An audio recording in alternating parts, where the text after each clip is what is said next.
On va continuer dans Jean. Il nous reste 2 messages dans l'Évangile, dans la lettre de Jean. Et ce que je propose en tant qu'ancien, quand on va finir Jean, on va prendre la lettre aux Galates, qui honnêtement est une des plus belles lettres. De voir encore une fois comment c'est dangereux de glisser dans des religions méritoires. C'est très, très important.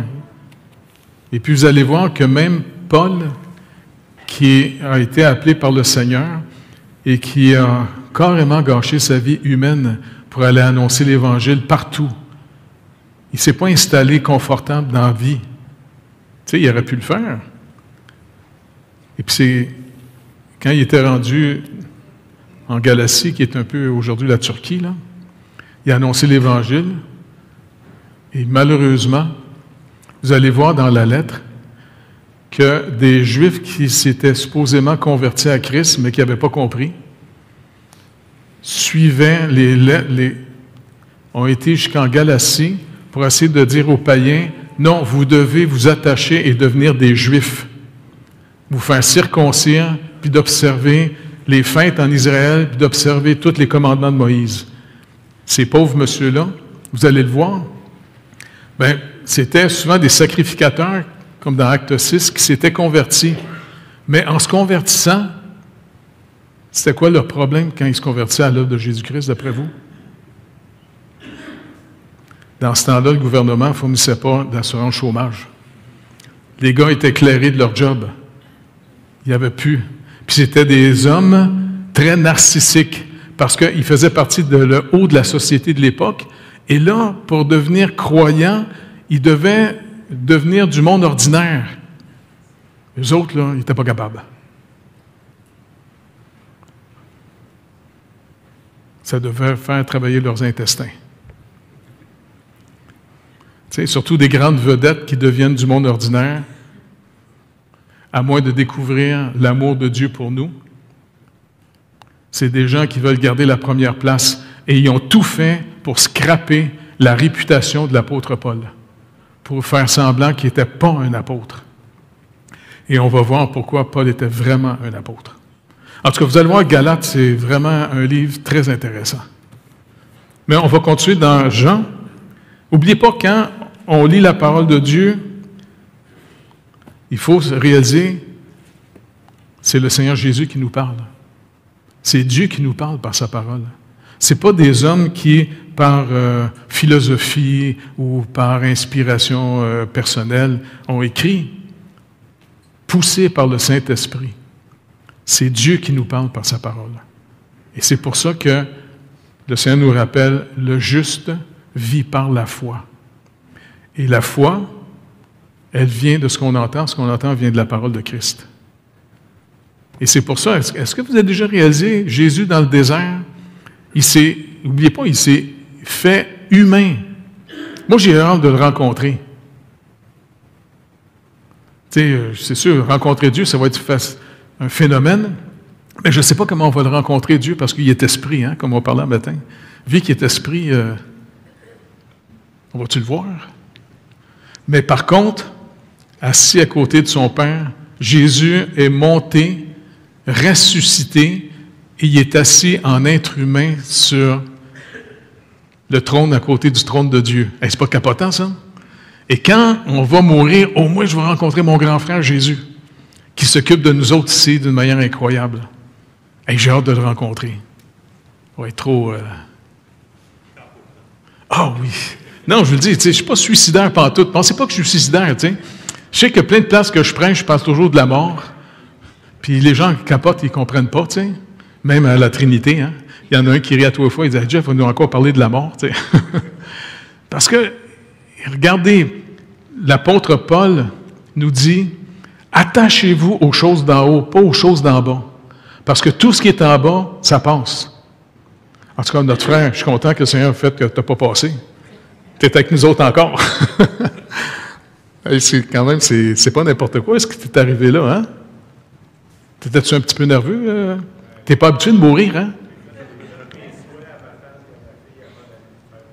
OK. Mais on a beaucoup de nos frères et sœurs qui sont partis déjà dans la présence de Dieu. Tu sais, je pense à mon père, Gaëtan Leduc, il y a 2, 3, 4 Christians, des Pascal, Dominique, Madame Hurtle, Denis Lamartinière, c'est le premier que j'ai vu partir. Il est parti quand même à l'église, hein? Matthieu 28. Prêchait sur Matthieu 28, puis il a fini son petit message, puis il est mort debout devant tout le monde. Il est parti au ciel, bing. Mais lui, ça c'est la plus belle mort que vous ne pouvez pas avoir, ça. Parce que quand j'étais à l'hôpital pour voir, tu sais, le médecin dit « Ah, ça c'est une mort vraiment bizarre, celle-là. Ça c'est comme tous les circuits, clic, clic, clic, clic, clic, ferment d'un coup. » Il n'a même pas crispé, tu sais, je sais pas, tu fais mal au cœur, ça, quand... Tu as dû mourir comme Denis. Ça fait pas mal, il paraît. Il dit, c'est une mort qui fait pas mal, bing, tu meurs. C'est comme Denis finit son message, il tombe. Denise, t'étais là. Es-tu là, Denise, aujourd'hui? Tu te rappelles-tu? Avec une autre infirmière, vous avez essayé de leur pomper. Moi, je suis sûr que Denis était en train de partir en disant, hey, pompez pas, lâchez-moi. Et de revoir Denis, puis de revoir plein de mes amis au ciel, ça va être trop trippant. Voir mon père aussi, ça va être fantastique. Fait que je ne suis pas suicidaire. Faites-vous-en pas. Par contre, notre vrai trésor, ce qui est éternel, ce qui ne bougera pas, il n'y aura plus de maladie, il n'y aura pas la chair, il n'y aura pas les ténèbres, il n'y aura pas le péché. Je veux dire, on s'en va chez eux, chez le Dieu béni éternellement. Et puis, il faut que ça le rappelle entre nous autres. Savez-vous quoi? Il nous a sauvés en nous donnant de sa vie. La deuxième personne de la Trinité, Jean nous rappelle que ce n'est pas seulement la parole de Dieu, c'est la vie éternelle qui est auprès du Père. On est sauvés et on s'en va vivre de la vie de Dieu lui-même. On va être soutenu par sa vie. Pas capotant, ça? Et on va être dans son bonheur éternel. Fait que si jamais je meurs, pompez pas mon cœur, OK? Laissez-moi partir. Il faut que je signe les formules avec le doc. Hein? C'est ça? Comme mon père t'avait demandé, tu lui avais dit, est-ce que vous voulez... Non, je ne veux pas être pompé, je ne veux pas, tu sais. Même ma mère aussi, elle a dit la même chose. Je te remercie énormément pour elle. Parce que elle est touchée par l'amour de tous ceux qui m'entourent. Toi, et puis entre autres Sophie Arbault. Tu sais, comment les gens se sont occupés d'elle. Tu sais, vraiment... Puis on parle du Seigneur, parce que juste aller la chercher au centre-ville, puis l'amener en dehors de Montréal, c'est pire que d'aller en Roumanie.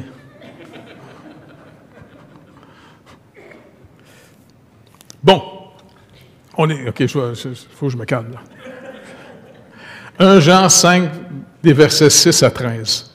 Vous êtes prêts, les gars? OK. C'est lui, Jésus-Christ, qui est venu avec l'eau et du sang. Non avec l'eau seulement, mais avec l'eau et avec le sang. Et c'est l'Esprit qui rend témoignage, parce que l'Esprit est la vérité. Car il y en a 3 qui rendent témoignage. L'Esprit, l'eau et le sang, et les 3 sont d'accord. Si nous recevons le témoignage des hommes, le témoignage de Dieu est plus grand. Car le témoignage de Dieu consiste en ce qu'il a rendu témoignage à son Fils. Celui qui croit au Fils de Dieu a ce témoignage en lui-même. Celui qui ne croit pas Dieu le fait menteur, puisqu'il ne croit pas au témoignage que Dieu a rendu à son Fils. Et voici ce témoignage, c'est que Dieu nous a donné la vie éternelle et que cette vie est dans son Fils. Celui qui a le Fils a la vie. Celui qui n'a pas le Fils de Dieu n'a pas la vie. Je vous ai écrit ces choses afin que vous sachiez que vous avez la vie éternelle, vous qui croyez au nom du Fils de Dieu. Il faut se rappeler que la première lettre de Jean, il veut vraiment encourager et rassurer tous ceux qui ont mis leur confiance en Christ. Tous ceux qui l'ont reçu, pas ceux qui l'ont mérité. On l'a reçu. N'oubliez pas, un don, ça se reçoit. C'est très important qu'on comprenne ça. Ce n'est pas la foi qui va chercher au ciel la vie éternelle. C'est la grâce de Dieu qui fait descendre du ciel la vie éternelle. Et pour être sauvé, c'est juste dire, « OK, Seigneur, merci d'être venu me sauver. Merci d'entrer dans ma vie. Merci de me sauver. » Puis je sais que pour des religieux qui sont dans des programmes méritoires, ils capotent quand ils entendent ça. Mais je m'en fous. Moi, je me suis fait brasser par une couple de personnes de même, là. Puis même pendant quelques années, j'avais une émission de radio. Mais au moins, l'avantage à la radio, c'est que personne ne connaît ta face. Et puis, une des choses que j'enseignais le plus, qui était le plus évident pour moi, c'est l'œuvre accomplie de Christ. Et une fois qu'une personne reçoit le salut de Dieu, il reçoit par simple confiance, « OK, Seigneur, tu n'es pas un menteur, merci de me sauver, Seigneur Jésus. » Eh bien, vous êtes sauvé éternellement. Et surtout, j'insistais qu'un vrai né de nouveau, un croyant, ne peut pas perdre la vie éternelle. Et là, je me suis fait rentrer dedans par une couple de personnes. Mais c'est pas grave. Ça a changé, là. Parce qu'il y en a un des responsables d'une dénomination, il est venu me voir il y a quelques années, depuis qu'on a fait le REC, et il dit, « Jeff, tu n'es plus sur la liste noire, là. » OK. On a découvert aussi la grâce. Et même un bon ami, qu'on va voir d'un fois prendre un café, il dit, hey, « J'ai découvert la grâce. » Il dit, « C'est vrai que j'étais un berger, un pasteur, un berger, mais j'étais un berger allemand à l'époque. »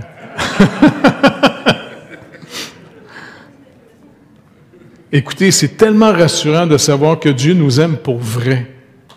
C'est pas parce qu'on est aimable, c'est pas parce qu'on l'a charmé, c'est pas parce qu'on l'a acheté. Dieu aime vraiment l'humanité qui est perdue. Et c'est pour ça que c'est important pour nous de continuer d'annoncer l'Évangile. Parce que Paul le rappelle lui-même dans l'Épître aux Romains. Comment ils vont croire s'ils n'en entendent pas parler? Fait que c'est pour ça que j'ai été tout le temps sur la route. Un peu partout dans le Québec. Ben, c'est fun parce que c'est les Français qui m'ont annoncé l'Évangile. Et puis eux autres m'ont invité à plusieurs reprises au début de mon ministère. Fait que j'ai fait plein de régions d'évangélisation. Après ça, le Seigneur nous a amenés finalement en Haïti. Et puis là, on a voulu aller aider, fortifier les églises là-bas, plutôt que d'en faire une nouvelle, parce qu'on ne fait pas des succursales, tu sais. Et puis, il nous a amenés aussi à travailler avec Kudjo en Afrique et Pasteur Joe aussi au Ghana. On est privilégiés de pouvoir se soutenir les uns les autres et répandre la bonne nouvelle. Le 3 avril, le lundi matin, avec ma femme, je dois repartir en Gaspésie pour qu'on prenne soin de sa maman, qui est à l'hôpital depuis cet été. Là, mais en même temps, Rénal m'attend. Puis il me dit, « Écoute, Jeff, j'ai d'autres chevaliers qui sont convertis, il faut que tu fasses des baptêmes. » OK. Mais là, priez pour moi que le Seigneur me donne de la sagesse. Comment rassembler ce groupe-là ensemble? Comment on peut les aider à devenir une église, même s'il n'y a pas de pasteur? Peut-être qu'ils pourraient se connecter avec nous autres ici les dimanches. Et puis éventuellement, après les dîners, on va peut-être recommencer bientôt les temps questions-réponses. Ils peuvent rester connectés avec nous autres. Même à la TUC, priez pour Woman Tachi. J'ai des amis là-bas que j'ai rappelés durant le temps de Noël. Puis il y en a qui se sont tournés vers le Seigneur. Même s'il y a un autre petit groupe qui était après nous autres, je ne le nommerai pas, là, mais il a tout fait pour scraper notre réputation. Moi, je suis habitué. Ça fait partie de ma vie, si on dirait. Tous ceux qui sont derrière de moi, ils me scrapent ma réputation. C'est pour ça que la mort, ça va être le fun, parce que ça va être fini après. Vous comprenez? Ceux qui m'écœurent, je les verrai plus. Ça va être le fun, ça?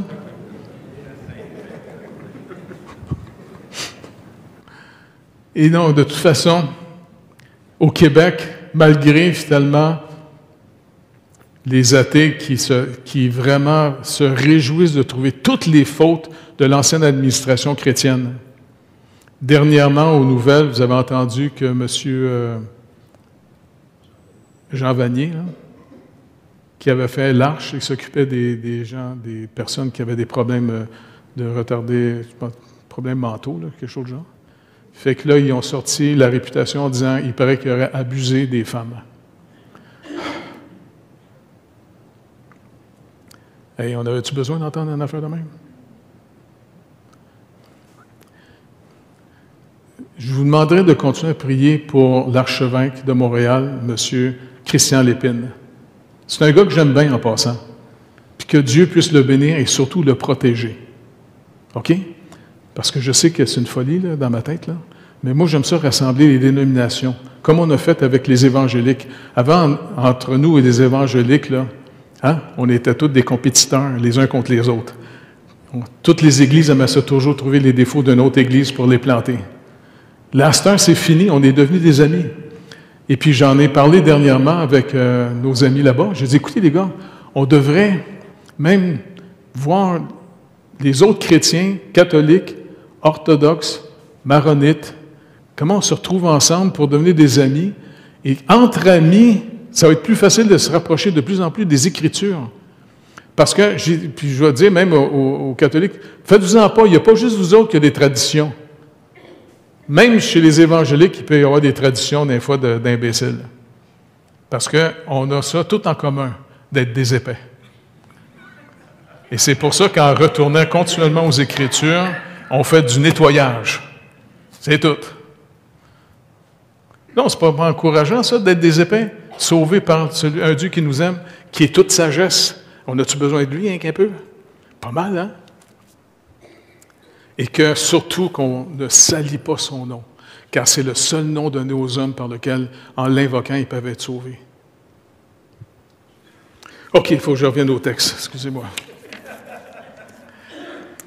Donc, c'est lui, Jésus, qui est venu avec l'eau et le sang. Qu'est-ce que ça veut dire? La plupart des commentateurs ont fait une recherche là-dessus. L'eau, on se rappelle finalement, quelle est la première forme d'eau que tous les êtres humains ont vue, ont vécu, ont nagé?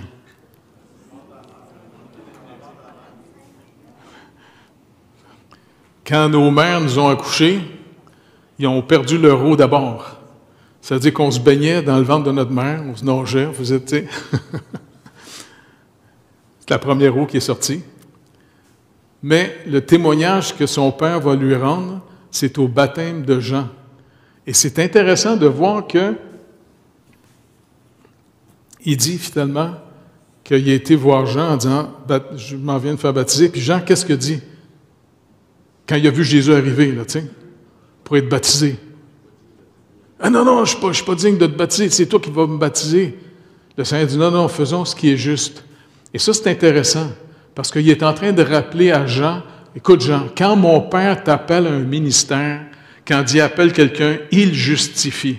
C'est pas que tu es meilleur que les autres pour les baptiser, c'est parce que mon Père t'a appelé à faire ce ministère de baptiser, c'est tout. » Fait que Jean dit « Bon, OK, il m'a baptisé, bon. » Tu sais?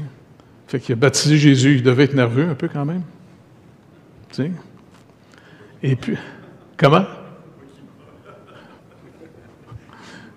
Non, c'est... Et puis quand il est sorti de l'eau, le Saint-Esprit l'avait déjà préparé parce que c'est le dernier prophète de l'Ancien Testament. Quand tu vas voir l'Esprit descendre sur lui, ça va être le signe que c'est lui, le Fils de Dieu. En humain véritable. N'oubliez pas, il s'est fait un humain comme nous autres. Il s'est limité à ce qu'on est limité. Imaginez Jésus qui est Dieu éternellement, qui se limite en nous autres. Ça ne devrait pas être confortable, ça? Pas vrai? Hey, Jésus a dû apprendre à marcher. Il a dû apprendre à lire. Il a dû apprendre toutes sortes de choses. Mais il était sans péché. Il n'était pas séparé de Dieu, contrairement à nous autres, quand ce qui est né de la chair est chair, maintenant ce qui est né de l'esprit est esprit. Et puis, il va au baptême. D'après vous, pourquoi il était se faire baptiser par Jean? C'était le baptême de la repentance. Jésus ne pouvait pas se repentir, il n'y a pas de péché. Il s'est identifié avec tous ceux qui reconnaissent qu'ils sont perdus. Et c'est ça, c'est là qu'il montre, je vais prendre votre dette. Je vais prendre vos conséquences qui vous en viennent. C'est comme ça qu'il va se mettre publiquement avec les coupables. Et c'est pas pour rien qu'il va être cloué sur du bois à la fin de sa vie. Dans la loi de Moïse, il est dit, de la part de Dieu, si un homme meurt pendu au bois, c'est une manière que Dieu déclare la personne maudite. Dieu la maudit. Vous vous rappelez comment un des fils de Salomon, pas Salomon, c'est un des fils de David est mort, Absalom? Ouais, c'est pour ça que j'ai fait couper mes cheveux. J'ai lâché les années 70, là. C'est ma femme. C'est ça, être marié. Et puis, finalement, Absalom, il avait fait une révolte contre son père. Et puis, l'armée de son père est en train de le défendre contre l'armée d'Absalom. Et puis, un moment donné, Absalom, il est comme pris dans un arbre, des branches, les cheveux, il est pris. Et les gars ont pris une lance et ils l'ont tué dans l'arbre. Et quand David a su que son fils était mort, pendu dans l'arbre, il a pleuré au point que ça a pris un de ses généraux qui est venu le voir, parce qu'il dit, les gens vont penser que tu es contre ceux qui t'ont défendu. Mais c'est simplement que, selon les Écritures, il savait que son fils Absalom était maintenant déclaré maudit de Dieu. Et c'est pas n'importe quoi, ça. Donc, de penser que le Seigneur, finalement, s'est identifié avec nous. Et c'est pour ça que les religieux de son époque, les pharisiens, ils étaient choqués de voir Jésus, le Messie, la promesse d'Israël. Pas juste la promesse pour Israël, la promesse que par Israël, toutes les nations du monde seraient bénies. Moi, ce que je trouve le plus trippant avec le Seigneur Jésus, c'est qu'il était normal. C'était pas un clown religieux. Tu comprends? Quand, tu sais, les religieux de l'époque, là, ils exagéraient toutes les choses, tu sais.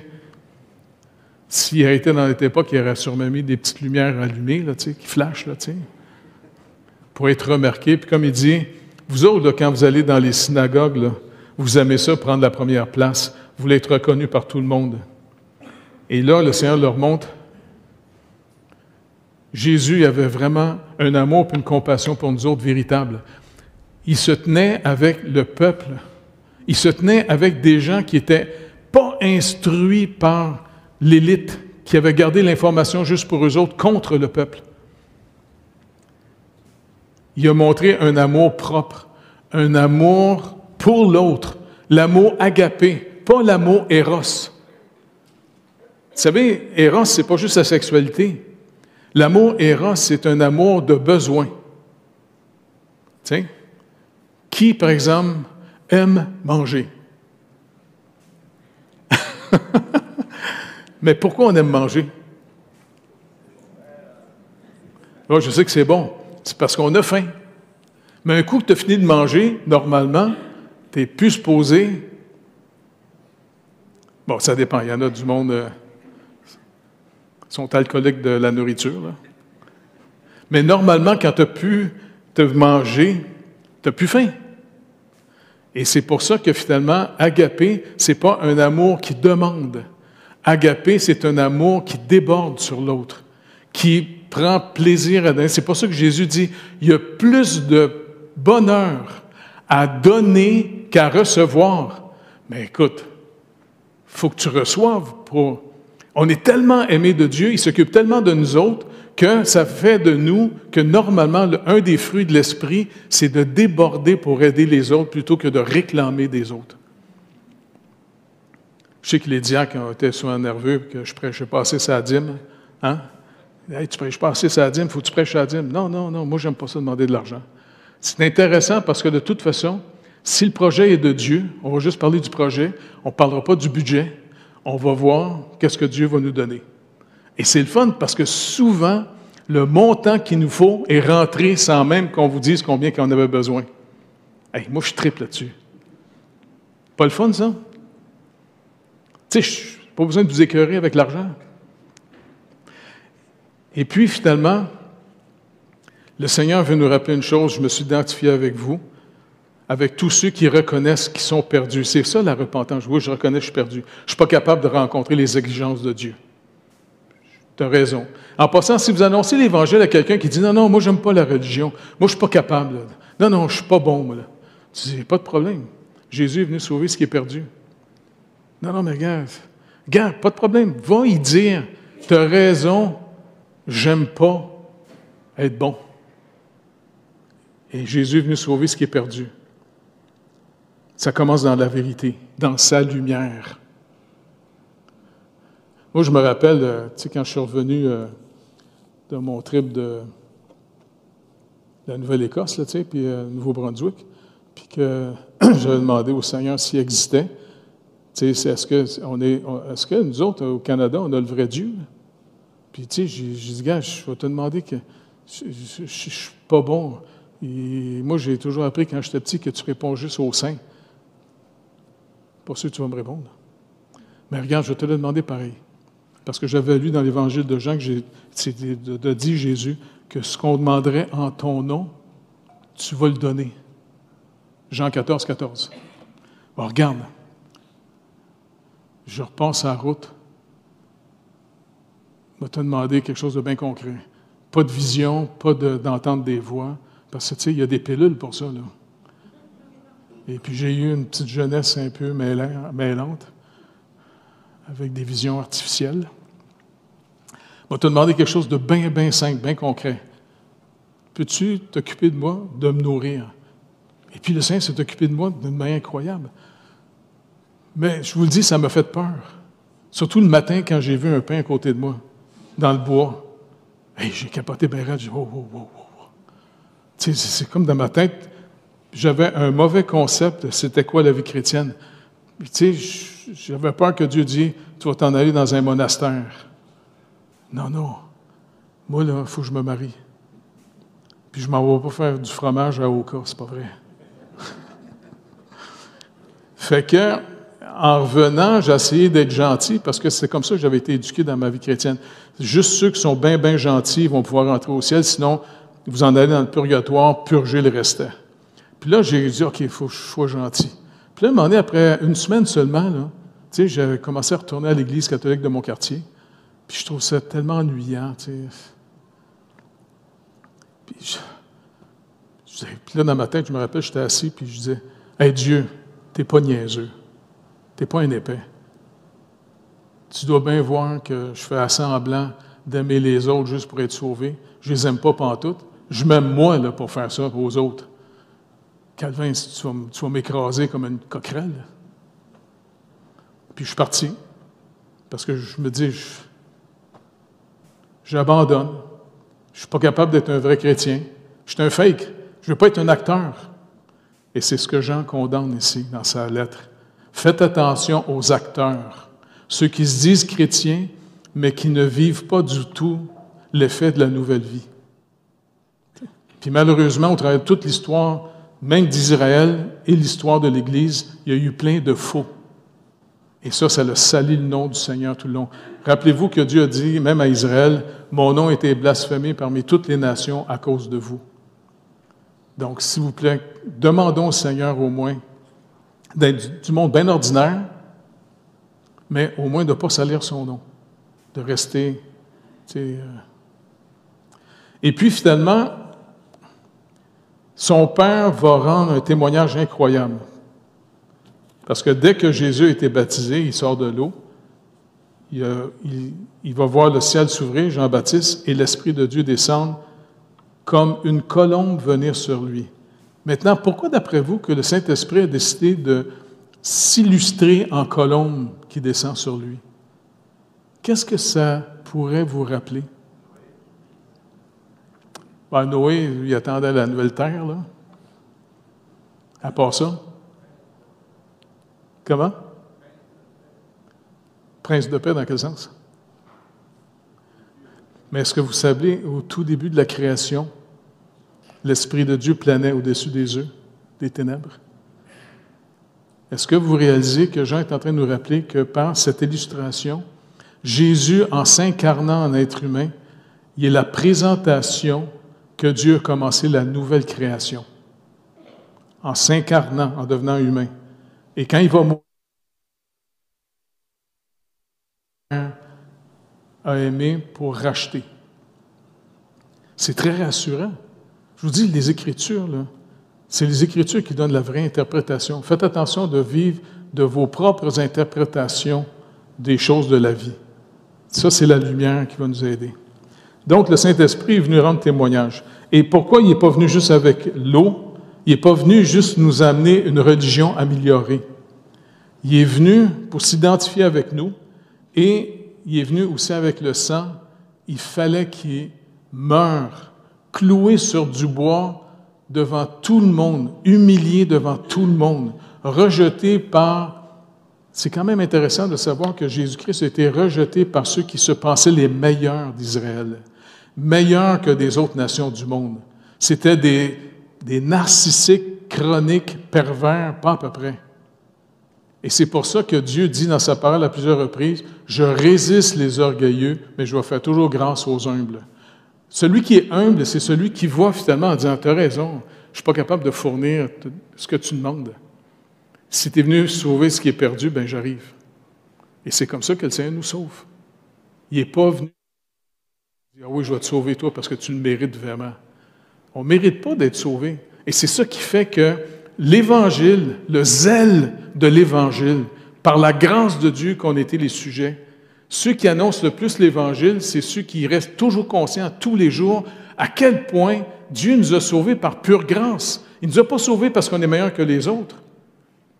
Pas vrai?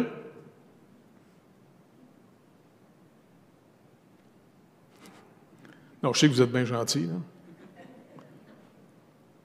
Peut-être que ça vous répond à la question pourquoi j'annonce tant l'Évangile. Parce qu'il a sauvé un épais. C'est le fun. Il me le rappelle à tous les jours. Bien content qu'il m'ait sauvé par pure grâce. Oui, c'est un miracle. Dieu est vraiment bon. Celui qui croit au Fils de Dieu en ce témoignage en lui-même. Ça, c'est intéressant ici.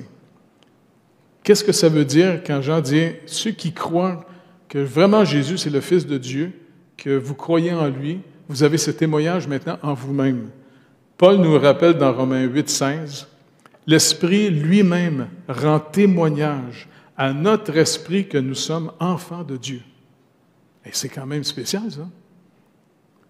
Et dans Galates, Paul rappelle aussi aux Galates 4, 6, « Et parce que vous êtes fils, Dieu a envoyé dans vos cœurs l'esprit de son Fils, lequel crie « Abba, Père ». Au Québec, c'est « Papa ». Papa. Donc, l'eau et le sang. Et tout ça rappelle aussi ce que Dieu avait annoncé déjà dans l'Ancien Testament. Ézéchiel 36, versets 25-26. Et c'est pour ça que Jésus va dire à Nicodème, « Comment tu es docteur, toi, en théologie? » En d'autres mots, il montre à cet homme, « Tu as perdu de vue la promesse. Tu te penses quelqu'un qui mérite. Pensez jamais qu'on a mérité d'être sauvé. » Ça, c'est très important. C'est pour ça qu'on annonce l'Évangile à tout le monde. À tout le monde. Pensez, regardez pas une personne en disant « Non, non, il est trop perdu, lui, je ne crois qu'il n'annoncerait pas d'Évangile. »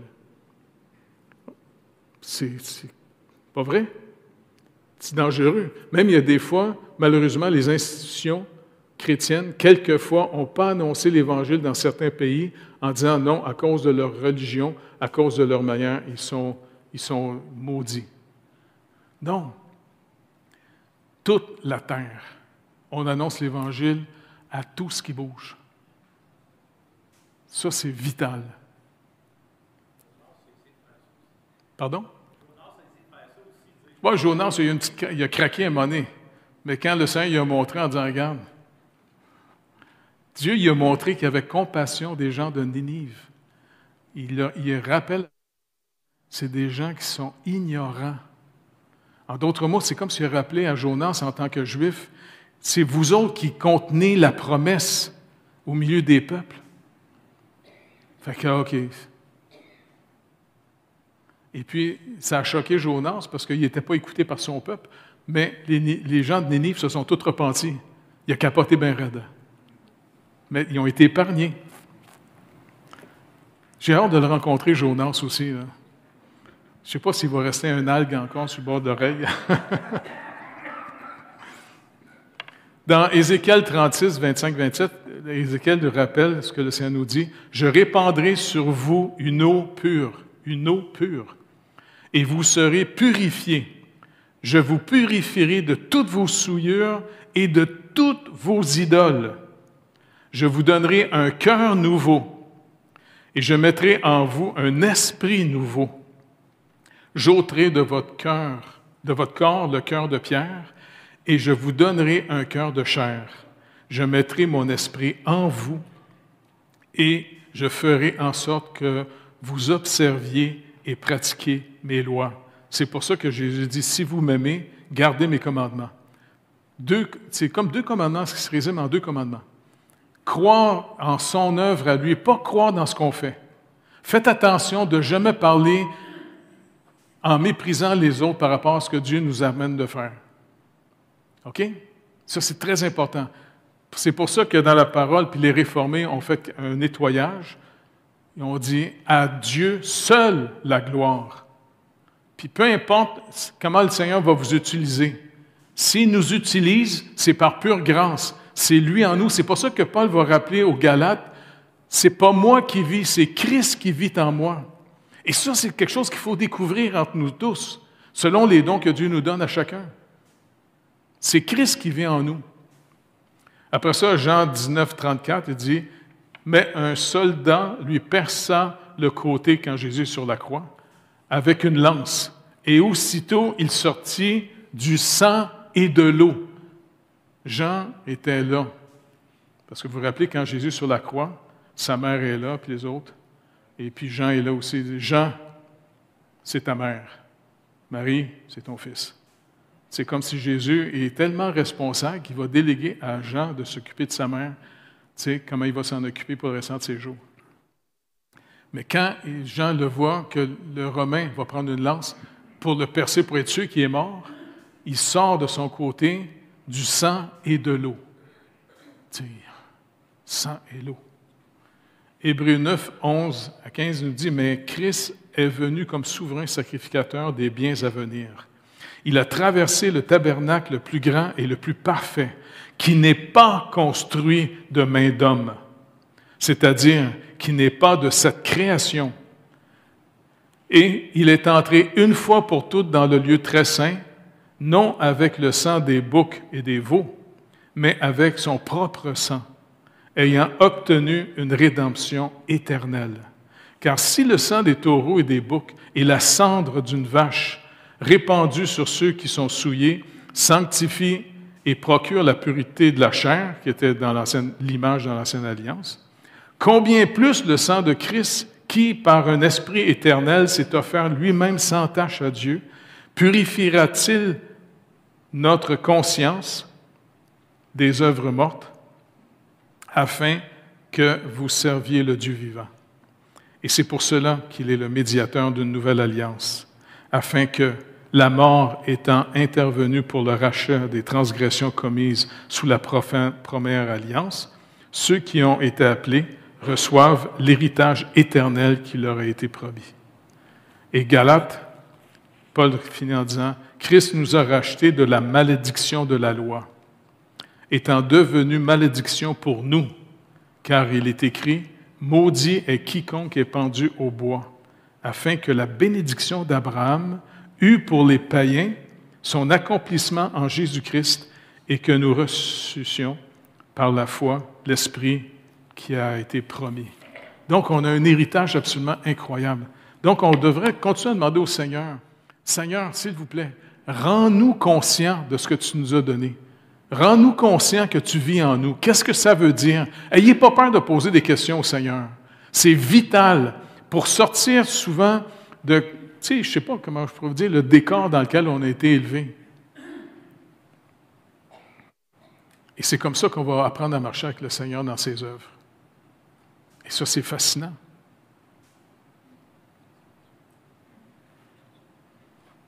Avez-vous des questions?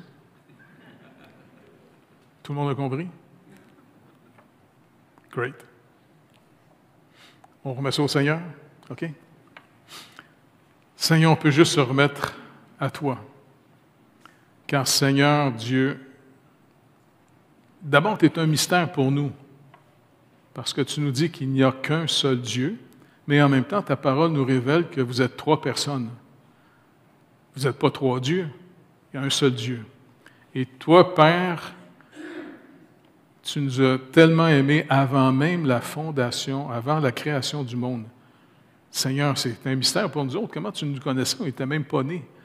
Avant la création, tu nous avais déjà aimés et tu avais déjà prévu avec ton Fils unique, Jésus-Christ, qui s'est fait humain, qui viendrait payer notre dette et qui deviendrait non plus Adam dans le jardin, qui fait qu'aujourd'hui, on vit toutes les conséquences du premier homme à qui tu avais confié tout le mandat de l'humanité. Et c'est pour ça que tu nous rappelles tout ce qui est né de la chair est chair. Et malheureusement, ce qui est né de la chair, nos corps, restent mortels à cause du péché. Par contre, si on est né de nouveau, à cause de toi, Seigneur Jésus, tu dis que notre esprit est vivant. Et la journée qu'on va mourir physiquement, on va laisser simplement tout ce qui est d'Adam pour après ça se retrouver dans ta présence. Et tu nous fais une promesse incroyable. Tu vas tous nous ressusciter, nous donner un corps de gloire. On va redevenir des êtres humains glorifiés comme toi, Seigneur Jésus, sur le trône de ton Père. Seigneur, je ne sais pas ce que ça va être, mais en plus, tu nous fais une promesse incroyable. Tu vas recréer une nouvelle terre et de nouveaux cieux. Et tu fais de nous les héritiers avec toi. Seigneur, s'il vous plaît, aide-nous à marcher avec toi. Saint-Esprit de Dieu, peux-tu nous réveiller régulièrement? Parce que c'est facile de s'endormir. C'est facile de passer à côté. Parce qu'on a été éduqués comme si ça n'existait pas, ou si on a été éduqués dans la religion, trop souvent, on ne se sent pas assez bon pour être sauvé. Mais Seigneur, rappelle-nous que tu nous aimes.